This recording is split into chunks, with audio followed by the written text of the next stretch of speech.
Hello बच्चों, let's read the question. The question says which situation would result in the greatest degree of oxygen saturation for haemoglobin if partial pressure of oxygen remain constant.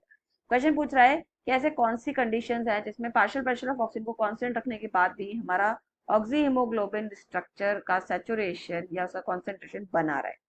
Question में options है हमारे increase CO2 level या decrease temperature, B में दे रखा है decrease CO2 level या decrease temperature, सी दे रखा है increase CO2 level increase temperature या डी दे रखा है decrease CO2 level increase temperature.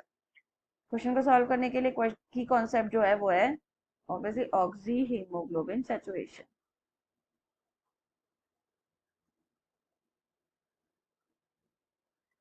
ना ऑक्सी हीमोग्लोबिन सैचुरेशन को अगर हम बात करें तो ऑक्सी हीमोग्लोबिन क्या होता है, when haemoglobin combines with oxygen then it forms oxyhaemoglobin. और यही कब होता है, जब पार्शियल प्रेशर ऑफ ऑक्सीजन क्या हो, हाई हो, एट जनरली कहाँ होता है ये, एल्वियोलाई पे ऑफ लंग्स. तो आप कह सकते हो that formation of oxy haemoglobin depends on various factors.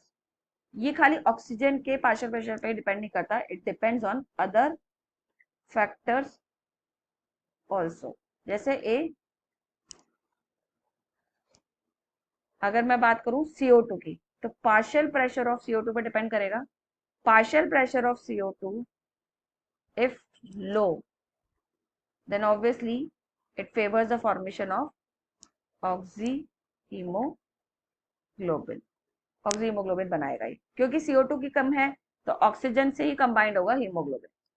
Secondly अगर मैं बात करूं H प्लस आयन कॉन्सेंट्रेशन की, तो H प्लस आयन कॉन्सेंट्रेशन, अगर H प्लस आयन कॉन्सेंट्रेशन ज्यादा तो कंडीशन क्या होती है, एक्चुअली एसिडिक हो जाती है. एसिडिक कंडीशन की वजह से हमारा जो HbO2 है, मतलब ऑक्सी हीमोग्लोबिन, वो टूट जाता है, डिसोसिएट होता है. और ये हीमोग्लोबिन जो है ये एसिडिक को न्यूट्रलाइज करने के लिए इस H प्लस आयन के साथ जुड़ के हमारा एसिड हीमोग्लोबिन बना लेता है. तो H प्लस आयन कंसेंट्रेशन ज्यादा तो डिसोसिएशन हो गया, और H प्लस आयन कंसेंट्रेशन कम तो एसोसिएशन हो गया, मतलब फॉर्मेशन हो गया किसका, HbO2 का, विल इंक्रीजेस. फाइन. तो इस तरह से इस पर भी डिपेंड कर रहा है. तीसरा है हमारा टेम्परेचर.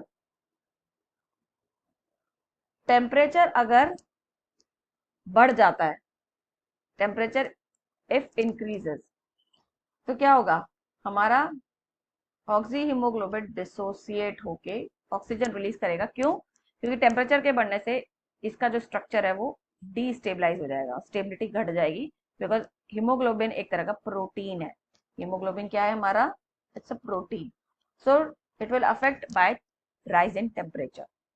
तो क्वेश्चन के हिसाब से अगर हम देखें तो हमारा कंडीशंस क्या होनी चाहिए, पार्शियल और प्रेशर ऑफ ऑक्सीजन कांस्टेंट दे रखा है. फाइन. ऑक्सी हीमोग्लोबिन के सैचुरेशन के लिए हमें कंडीशन हमें दे रखी. तो ऑक्सी हीमोग्लोबिन सैचुरेशन बनाए रखने के लिए if partial pressure of oxygen is constant, तो बाकी कंडीशन क्या होनी चाहिए, that is partial pressure of CO2 should be remain at decreased level as well as temperature also should be at decreased level. तो दोनों का लेवल कम होना चाहिए, तो हमारा क्या फॉर्म करेगा, ऑक्सी हीमोग्लोबिन फॉर्म करेगा. ये ऑक्सी हीमोग्लोबिन के स्ट्रक्चर को मेंटेन रखेगा. फाइन. ऑप्शन में यही दे रखा है हमें, H प्लस आयन का इसमें कुछ ऑप्शन नहीं है. So will go with decrease CO2 and decreased temperature. तो हमारा हीमोग्लोबिन का स्ट्रक्चर बना रहेगा. तो दोनों ही लेवल डिक्रीज हो, वो किस ऑप्शन में दे रखे हैं हमें, बी ऑप्शन में, that is decrease CO2 level and decreased temperature. So we'll go with answer B. So I hope you understood it well. Best of luck.